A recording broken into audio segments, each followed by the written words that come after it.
The Health Amendment Bill, in a nutshell, seeks to make it illegal to detain dead bodies in hospitals or mortuary facilities.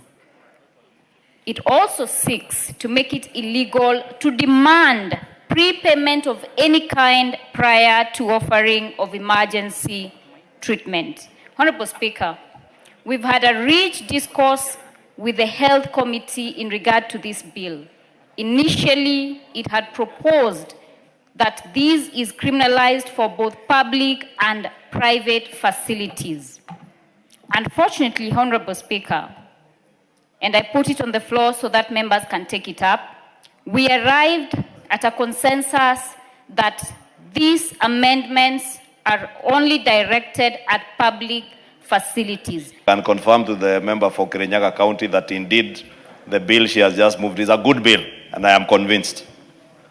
Speaker, it will even be logical sense for hospital, Honorable Speaker, you end up spending more money on that particular body in hospital, or you end up spending more money on that particular patient that they're putting in the hospital, Honorable Speaker. It will make more sense for you to release them at home so that this bill speaks to the humanity of this house.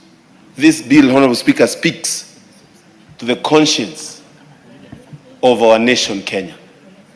That, Honorable Speaker, when somebody loses a loved one, what remains of that person is to get closure and continue with their lives.